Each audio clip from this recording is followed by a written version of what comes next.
Hi everyone and welcome to the Learning Ladder and welcome to part 6 of prepping for 3rd grade.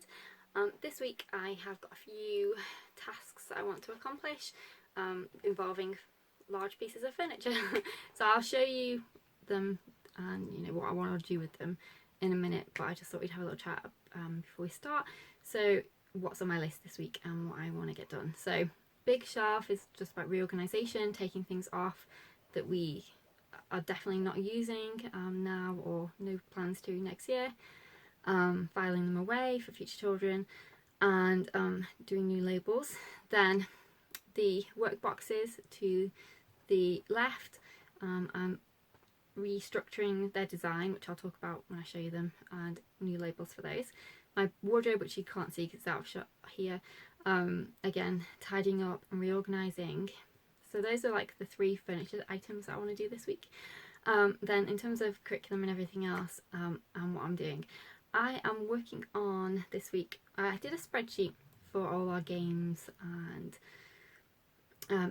extra games and fun resources that I did it in 1st grade, and basically the spreadsheet was randomised so that it would produce, I'd put all the data in as to what games and resources we had that I wanted to include, and then then it was automated to randomise, so randomly choose select amounts, so some math games, some language arts games and some STEM games for each week. I wanted to do it like that because then I felt like we were using all our resources to the best of our ability. We weren't forgetting things in the back of the cupboard, and it worked really well in 1st grade and I loved it. So I did it again this year and it still worked well, but we didn't utilise it as much this year as we did in 1st grade. I think after a while, when you've got a system, you need to update it and change. So this year I want to do it differently. So rather than doing that where every week I do our fun game boxes and set out a certain amount of games from the 3 categories, language arts, math and STEM, what I'm going to do this year is do like fun basket. So instead of doing a morning basket, we'll still do a bedtime basket because I think that really works well, but instead of doing morning basket, what I'm going to do is use that morning basket to do a fun subject basket. So instead of, like I say, doing a few different things, I'm going to pick one subject per week and then just select a few games out and activities to put in for that specific subject. It's a great way to incorporate, I think, things that, say for example, poetry or some music or different things into your day that you won't necessarily do all the time every day. So that'll be the kind of system that I'm thinking of incorporating. So one week it'll be language arts, so I'll pick a certain theme in language arts that maybe I want to concentrate on, or that we just want to incorporate because we haven't done it. We're not going to do it that week, or just because it's fun. So I'll pick like some language arts games, put them in a basket. Then the following week maybe I'll switch to maths. Then the following week maybe I'll do science, and I'll do history, geography and so on. So I just think that's how I'm going to do the whole game system this year, rather than doing it just putting a selection on the shelf and saying you can free choice. I think I'm going to do it by subject in the basket. We'll still do bedtime basket because I think that really works well, and again I really like incorporating different elements into it that you can't necessarily fit in every single day. So for example, for example we do our word of a day in there from Evermore. This year I'm going to plan on doing quite a lot of music activities in there. So not necessarily instruments and stuff like that, that will go in the fun subject basket of the morning, but classical music appreciation and reading music and all those types of things we can put in our bedtime basket. And then obviously I'll read aloud, and I always pick a couple of non-fiction and some fiction books and some picture books that we love putting in our bedtime basket. Yeah, so that's where we're up to this week. I'm still working on my IT curriculum. I am getting there though. I've nearly got everything I want for the 1st unit. Then I'm going to move on to the 2nd. I'm going to add a few more things to my literature units that I was working on that I hadn't quite finished, and I'm going to see if I can find some free clip art as well that I can use that's commercial, so then I can put them on my Teachers Pay Teachers store. If not, then I might have to wait till I can buy them. With Teachers Pay Teachers, I don't have a budget for buying clip art and things like that, so it's a case of when I sell things then I can invest back into the Teachers Pay Teachers store. So I can't buy clip art just randomly to sell my products. It has to be where I've earned the money to do so. So once I can do that, or if I can find any that's free, then I can put those on there. I had someone ask me about some of my resources that I used in my curriculum video, about putting some of those on Teachers Pay Teachers, and I think I will do that. I haven't yet, but some of like my fact files and those kinds of resources, I might put them on there. I never know how much to price stuff on there, so if you think you see any products that I put on to Teachers Pay Teachers, and you think, no, wow, that's too expensive, or the other way, which I'm sure you probably won't tell me anyway if it was too cheap, but if it was too expensive, definitely tell me, because I never know how much to price things on there. Sometimes when I'm looking to buy things on there myself, I think, whoa, that's so expensive, or wow, that's really cheap, and you know, a great bargain. So my prices are always up for negotiation. So here are our workbox drawers. So the way I had it organised this year was at the top, 5 on each side were mine. So I had all my teacher's guides in there, and any specific books I wanted to use, and resources. For example, there's marshmallows in there right now, and toothpicks, because we're doing a marshmallow constellation tomorrow. So the top 10 were mine. The reason, top 5, sorry, on each side were mine. The reason I didn't just do one side for each of us was because my daughter couldn't reach the top at the beginning of the year. She might be able to for 3rd grade. So I am thinking about how I want to organise them, as I mentioned before. So what I think I'm going to do is, if you know, I had them by subject. So we had reading, math, language arts, you know, all of the subjects. But what I think I'm going to do this year is have them by day. So for her side, she's going to have 5 for Monday to Friday, and then the additional 5 will be, you know, the extracurriculum stuff. Not extracurriculum as in other things, but just part of the same thing. So for example, you know, language arts, math, whatever, all the additional curriculum that we have for each subject, and then do your Monday to Friday thing. I think I'm going to consider doing that. I haven't 100% decided yet, but I'm going to make new labels anyway, bearing that in mind. So thinking that that's how I might organise it. What I want to do is get all our resources out and see how they all fit with that method in mind, and I can't do that yet because I want to wait until towards the end the year, you know, the end of our 2nd grade year, because I don't want to be taking all this stuff out and then, you know, having to put it back in again. That doesn't make sense. I'm going to wait till right towards the end, maybe 2 weeks or so before we finish, where we've just got the last, you know, bits to do, and then start taking them out and trialing a few different options. But I'm going to make the labels, I'm going to make a few different option labels, and then, you know, because it takes 2 minutes to change labels once you've made them, and then I have options for when I'm ready to do those. I need to make new labels for our big shelf unit. As you can see, they have definitely had it. These have been our labels since, most of them have, a couple haven't, have been our labels since 2017, so they've lasted really well, but they definitely need a refresh. I've just been hoping they'll hang on until the end of the year, which they have pretty much. So I need to do new labels for them. New configuration. So similar system. So we've got different elements of science in different cubbies. So there's the human biology stuff down there, animals, and you know, it basically is all, well, it was organised. Obviously, you know, kids put things back in different spots, and that's fine. I'm not one of these. I'm not like a librarian who goes and organises everything by the Dewey system or anything like that. It was just okay, this is basically where I want them to go, and if they move, it's fine. And then if I see them moved, I happen to look, then I'll put them back. You know, I don't supervise the shelves and make sure she puts stuff back in the right spot, because that's just unrealistic. I want her to feel like she can take whatever she wants and look at it freely and not be worried about, oh, where did I get it? Where did I put it back? No, that just wouldn't work anyway. So I think the similar configuration, but there are quite a few things I need to take off because I've kept them on from, you know, all the earlier years. There's some one stuff here and that we haven't used, obviously, because, well, we have used previously, but we haven't used, there was, you know, pages left or something, so I haven't filed them away. But now that we're going into 3, then I think anything that's on 1 definitely will come off and go into storage for any future children that could use them, and, you know, just obviously tidy it up and everything. So that's the big shelf work that I need to do. I introduced the writing center this year and I've absolutely loved it.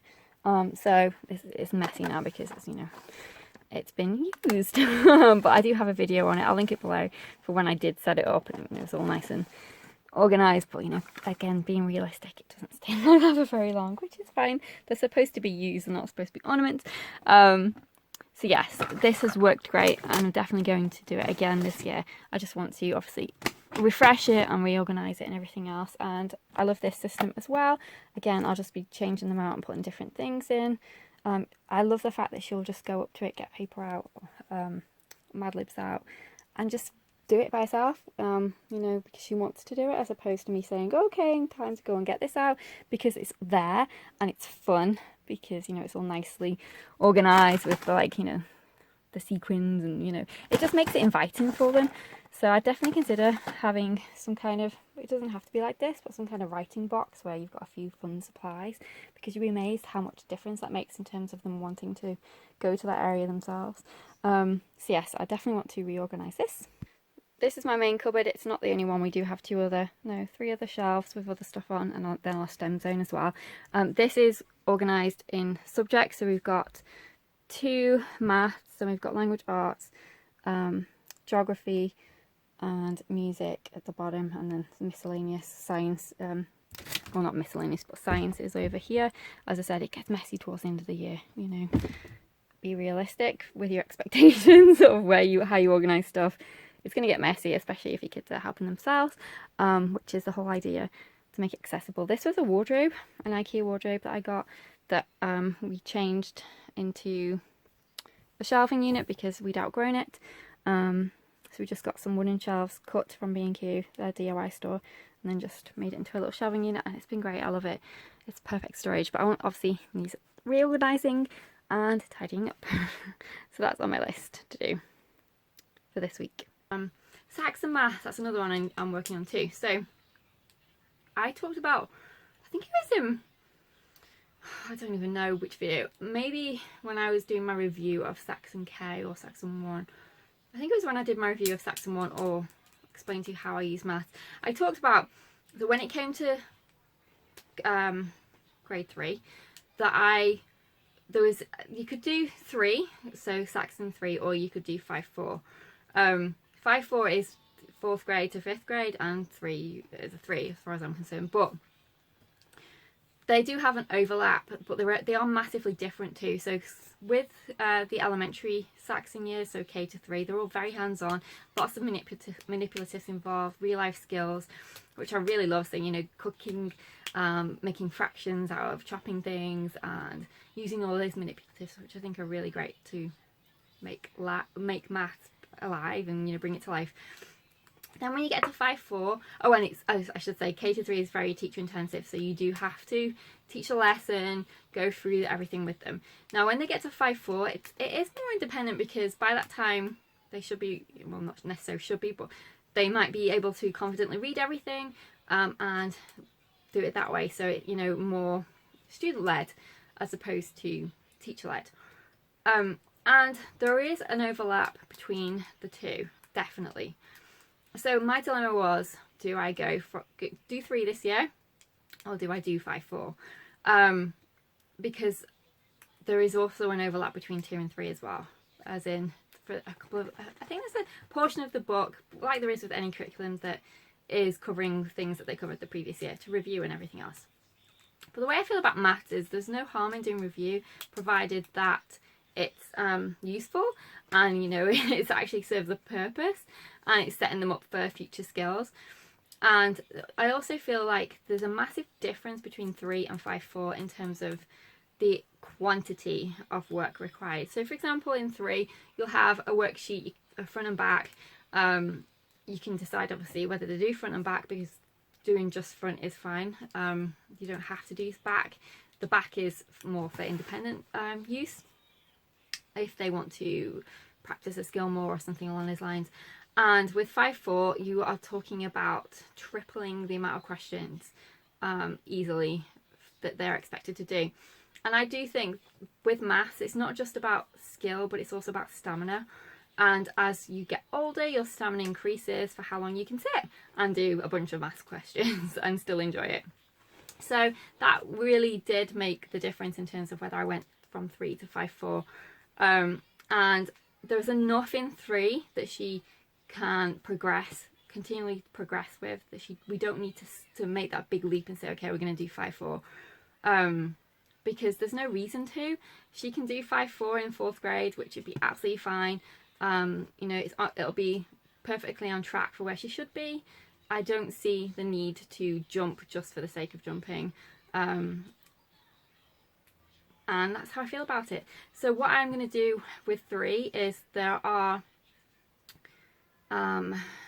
it's like a morning meeting that you have where there's different fact practice and everything else, little questions. There's number puzzles, counting, money, making change and everything else. It's all little exercises that you do in the morning before you start your lesson with the teacher, as in me. And I, in the past, have just done it very much so where I'll pick an element of it and we'll do that before we start our lesson. So I felt once she was comfortable, we didn't need to do them every single day. So for example, if it's doing one of the multiplication tables or it's doing time. So if I felt she was comfortable doing that, there was no point in doing it every single day. I'd just do it once or twice a week. So what I'm going to do this year is do activity sheets for her, so that when she gets started on maths, she can do the exercises that I've prepared for her before we start our lesson. And I think it will be a good stepping stone into going on to 5-4, where it is more like textbook style, where you are reading the questions, doing the activities as the book states. So I think that will be a good practice and in preparation for that. So that's what I'm going to do. I'm going to make some worksheets to go along with the morning meeting. So I'll look at what the morning meeting is requesting and then do some activity sheets so that then she can do those before we start our lesson together. And that will just give her a bit more practice and preparation for when we do 5-4 next year. So that's what I'm going to work on right now. And I've got some really cute clip art, and Saxon Math is very black and white. We do decorate it sometimes, so this year we put some stickers on it to brighten it up, but I think those activity sheets, I've got some nice clip art on there, so she'll really enjoy that and it'll make it more interesting. The thing is though, because the foundation and what's in it, the material is so good, I could switch to a more bright and colourful curriculum, and we have tried. We did elements of another curriculum this year, which is called Maths No Problem, which is a UK curriculum. And while it's so bright and so colourful, I much prefer the material that's in Saxon. There's so much more rich to it than the Maths No Problem as far as I'm concerned. That's my opinion. For some, Maths No Problem might work great. It's a different system. Maths No Problem is more Singapore to me, whereas I think Saxon Maths is more classical. And that's what I steer towards, the classical and Charlotte Mason style. Whereas Singapore is more pictorial and everything else. And well, I do think that that is helpful too, and I do try to mix and match with it, adding things into Saxon.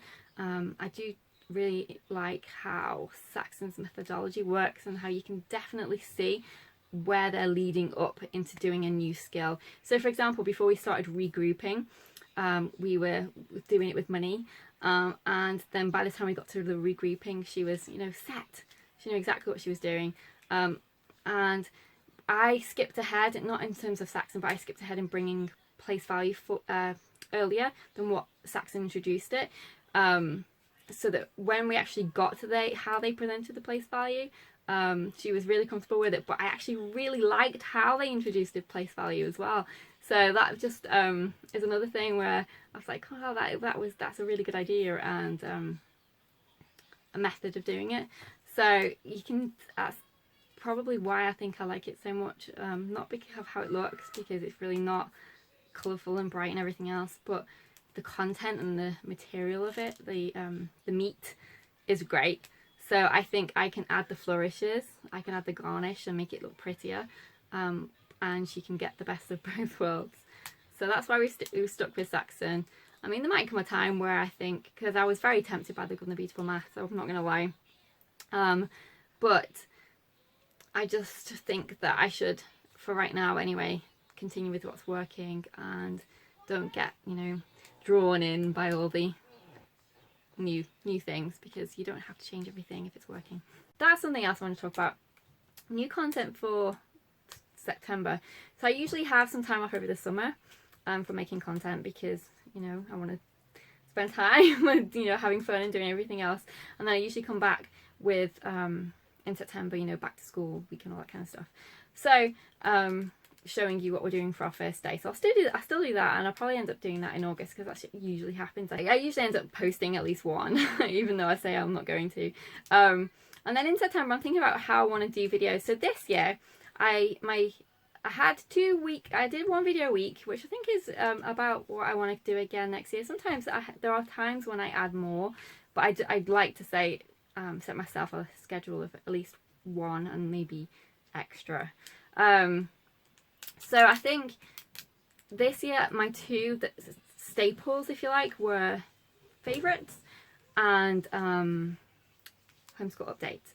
So I don't like to keep things the same, if you haven't noticed, in terms of planning and things like that. I like to switch things up and try new things. And I think that's a good thing anyway, so you don't get bored of the same thing.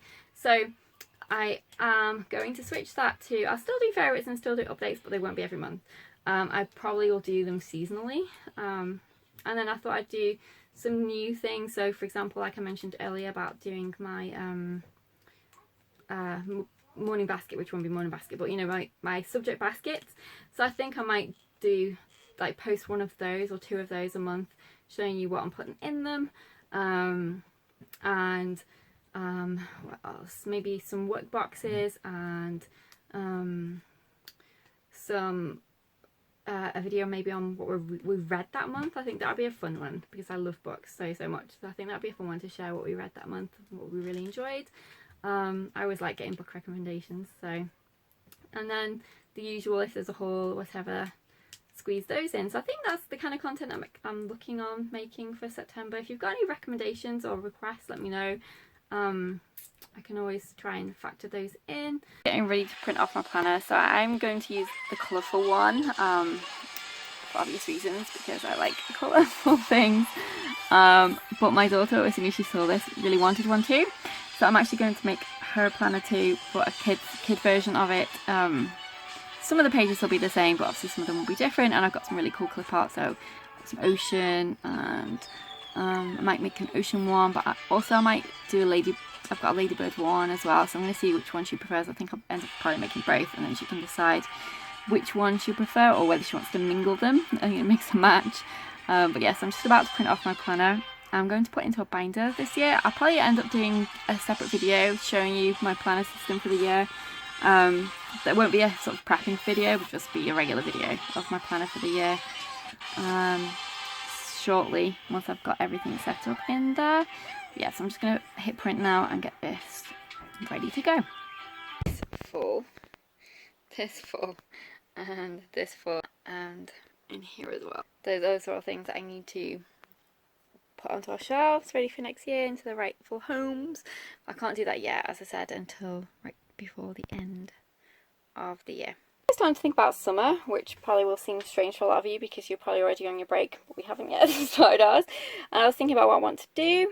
So what I'm going to do is a basket, and she gets to pick every day something out of the basket. So there'll be something for maths, something for language arts, and something for science. And I've got the wrap up, so we've got the addition, the subtraction, and the multiplication, so I'll pop those in. I've looked on our maths shelf, and I've moved to the side some of the things that I think we'll do. So the Usborne telling time, some of the addition and subtraction, there's some money there. There's a white clean telling time, and then these are like fact-based ones. These I can do it. So it's like I'll show you actually. So for example, this one is subtraction. So you've got your white clean marker here. You'll do the sum, write it on with the marker, then you can wipe it off, and then if you want to reveal to the answer, pull to reveal. So it just makes it doing fact practice a bit more fun. I have this Harcourt Family Learning grade 2 writing skills book, so I think I'll pick a couple of things out of here that look fun. So we've got story writing, and all kinds of different things in here, so I think some of them will be fun to do. But mainly for writing, we'll do what we did last year, and that's her journal. So I might pick a couple of things out of that one, but in all honesty, we'll probably end up just doing journaling more than anything because it was so fun. So she gets to complete a page in a journal for when we've done something, an activity, or gone to an event, and she'll draw a picture and write about it and, you know, put in tickets and stuff. So for example, when we went to a theme park, she stuck in the picture of the theme park from the brochure. When we went to the water park, she did the same, although I don't think we'll be going to a water park this year unless they suddenly open, because all swimming pools and water parks are closed currently. But that's what we did last year and it was so fun, so I think we'll do that again. And then for reading, I'll put in her level 4 volume 2 in. I'll probably put the volume 1 in as well because they're great. We love these all about reading readers. They are just so beautiful. So I'll put those in, and then I'll just grab a stack of reading material off our shelf and she can help herself. So we'll do reading, we'll do some math practice. Oh, science, hang on. We have the 365 Awesome Science Experiments folder. I love this. We've had this for ages and we always bring it out, especially during the holiday time, the big, you know, 6 weeks, 5 weeks holiday. So this is by, covers a range of different topics in science and different areas of science. So we've got weather, physics, geology and geography, chemistry, biology and astronomy. And she can just pick an experiment that she wants to do, and the materials are all listed, and we can do that. And then we'll do all our fun things. So I've got a bunch of the pretend play off Twinkle, the pretend play activities. We've done them before. So we did the ice cream parlour one year. So we made our own little ice cream parlour. I'll link the video below if I remember to do so. If not, it'll be in my homeschool playlist. We made homemade Play-Doh. Gosh, that's going back a few years, but we made homemade Play-Doh in different scents, you know, different scented homemade Play-Dohs to be our ice creams. We had scoops, and then she had, you know, all the decoration from Twinkle, you know, with all the names and open and close signs and everything else. And they've got a bunch of them. They've got post office, they've got airports, you name it. Just lots of pretend play. My daughter loves pretend play, so we'll do a few of those and space it out, and we'll do, you know, the usual creative things like making slime and all those fun things, making edible paint, and just lots of fun activities. And then hopefully we'll be able to go to quite a few places as well. I know there are probably going to be restrictions in terms of swimming pools and stuff, but I'm sure there'll be a few attractions open that we can go to, and hopefully we'll be able to go to a weekend away or something, whether it's camping or something as well. So the holidays fly by anyway, and to be honest, I don't feel like I have to cram loads of stuff in because they fly by so quickly, and we're back to school before you know it. So anyway, I'll just show you some of the biology ones. But this is great. We've used this several times, but there's so many in here you can't possibly do them all at one time. So they all, whenever I bring it out, it's always like they're new. And we'll use some of these as well next year too, during the year. So some of the biology ones and some of the chemistry ones, because they are great experiments. Although our science curriculum that I picked is very heavy on experiments, which is exactly what I wanted, specifically the chemistry, because she loves making potions, and I think she's going to have a whale of a time with that. But yeah, so that's that. Over the summer, I'm also going to use these directed drawings from the Muppet Girls. This is the summer theme. I have bought the growing bundle, but I'm just going to, I've already printed off the other ones, but I'm just going to print this off to do over the summer because she's just released it. So they look really fun. And then also drawing, which is also science as well. I have the pet journal that I showed you in a previous video. That's part of the Think and Tree journal, where she gets to research different pets and draw them as well and everything else. I think that'll be more than enough for over the summer. I'm just going to put it on into a big basket and she can just choose what she wants to do today. I've seen a couple of new books that I want to get. I haven't ordered them yet, but I'm about to. So this is the DK Life Cycles, Everything from Start to Finish. This was released on the 28th of May. This looks absolutely gorgeous. So yeah, I'm really excited about this. So it's got space, earth, plants and fungi and different animals. So you've got the water cycle, got butterflies, birds, ocean animals. So yeah, I think that really looks good, so I want to get that one. And then the Wild Scientists one. So how animals and plants use science to survive. So we're going through physicists, chemists, biologists, engineers and mathematicians. So it's split into sections that cover different areas of science. So now we're talking about the chameleon. This just looks really good. Engineering the animal architect for the sociable weaver. I really like that one. And the other one I'm looking at is What's the Point of Maths? This is out of stock currently, but it should be back in stock towards the end of July, it says. So it tells you how they used maths in the old days, which I think is really fun to know. And then different uses for it now. So it shows you how they used to count. Hang on, let's get to the page. I can talk faster than my computer apparently. So we're talking about tallying through the early humans, how to count with your nose and fingers, how to count your cows. I just think this is really fun, I think, and informative as well. So we're talking about how shapes and bee builders, symmetry in nature, how to measure a pyramid, right angle triangles. So yep, I think I really like that one too. So I'm going to put that in the basket ready for when it comes back in stock. Also made a list for art too, different resources that we have that I can use. I purchased this art curriculum, I think it was last year, but we didn't use it this year because we were doing Yellow Spot Sun. I think I'm going to add some of it this year, so for different artists, but it looks really good. So this is the Rembrandt one. So it's from whimsyworkshopteaching.com. And they have different activities, and it says, as I said, this is the Rembrandt one, and you've got some information to read aloud. You're exploring facial features. There's a practice page. We're talking about symmetry. Reflect and review. Some artist information. Do a little art comic, and there's a word search. And you can paint the picture at the end. So yeah, I think I'll add some of those for certain artists, particularly ones that we have the art books for. I also found the I Am a Healthy Kid resource that I purchased. Get to make a little I Am a Healthy Kid book with it, so I'm going to add that to our health studies. The toucan box arrived and it looks really fun, so I thought I'd show you. She's already opened it. You got a little crayon eraser.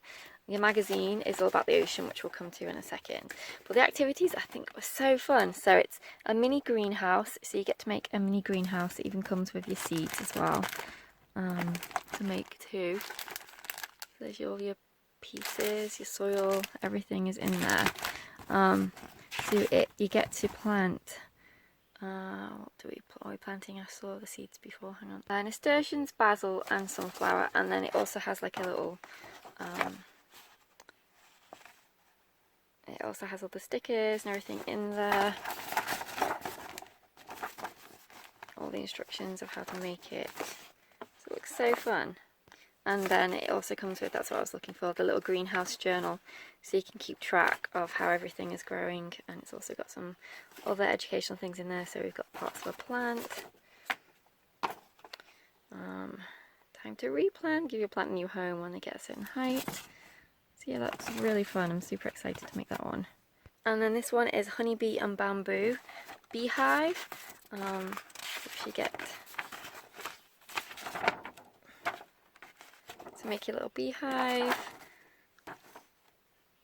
Hang your beehive in a sunny spot. I love it. I think this is probably my favourite that we've had so far. Super excited for her to use them, and those are all the pieces in there. And then there were some fun activities in here as well. So make a crystal coral reef, experiment with torpedo squids, and cook up a mermaid meal. So we've got quite a few different games and activities. And then here we've got the torpedo squid activity. How we can save the coral reef. The crystal coral garden activity. That's where you get to put your stickers. And then let's make a yummy marine meal. Tying your pasta. It looks so fun. My daughter's birthday in the autumn, so I picked up a couple of things just to start getting some things ready. So I got this Trolls World Tour scrapbook set. I thought that was really cute. And then some Trolls stickers. I got some of the button files. I really like these to organise her daily sheets and activities that she needs to do in her work boxes. with IW they prefer you to write in pen, so I got these Crayola Take Note washable gel pens. I thought she would enjoy those. It looked nice and fun with lots of cool colours. And then I just got her this little notebook. This is the Frozen 2 one. It's got all the little confetti in. I thought she would enjoy that too. I think I'm going to leave it here because this video I'm sure is over 30 minutes long. So I will see you in my next regular video. I hope you enjoyed them, and as I said, there might be a couple more prep with me videos, but they won't be till later on before we finish school for the year. So take care. Thank you so much for watching. I hope you have enjoyed them, and I'll see you soon.